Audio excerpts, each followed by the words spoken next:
Pred niekoľkými rokmi som niekde v spoločnosti spomenul, že robím každý deň 100 klikov. Samozrejme, netrvalo dlho a bol som vyzvaný k tomu, aby som to predviedol. A ja som sa do toho teda pustil a tých 100 klikov som naozaj spravil. Prvá reakcia bola od športovca, ktorý mi povedal: Larry, toto sú kliky, veď to sú také polovičné kliky, to musíš ísť hruďou až k zemi a nie takto sa mykotať, takýchto klikov spraví hockdo, koľkokoľvek. Zadíval som sa do zeme a začal som ľutovať, že som tú tému vôbec vytiahol.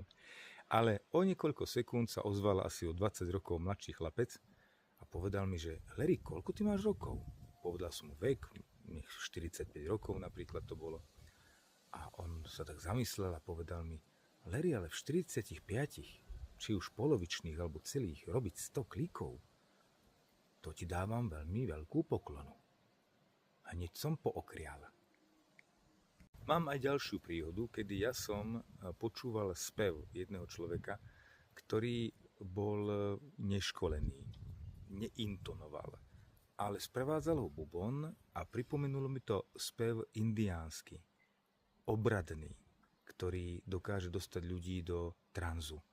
A tak som sa pokúsil vyjadriť tomu človeku priazeň. Začal som: vieš, aj keď tvoj hlas nie je školený, a zrazu som bol prerušený tým človekom, ktorý sa začudoval, ohradil sa a opýtal sa ma, prečo by môj hlas nebol školený. Môj hlas je veľmi dobrý, ja si myslím. A zabralo nám veľa času argumentácia, dohadovanie sa o mojej kritike a k tej druhej časti vety, ktorú som chcel povedať, že aj keď je tvoj hlas neškolený, pripomína mi klasický šamanský spev, ktorý dokáže ľudí dostať do tranzu. Bolo by veľmi dobre, keby si ho rozvíjal. Nuž, nedostali sme sa k tomu. Nuž a nedávno sa mi stalo, že som pri nejakej príležitosti znovu cvičil. Tentokrát už robím 100 klikov nie každý deň, ale každý druhý deň.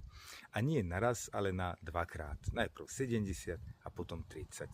Pozoroval ma pritom jeden človek a tiež začal: Larry, vidím, že tie kliky robíš len tak na poli, nie úplne.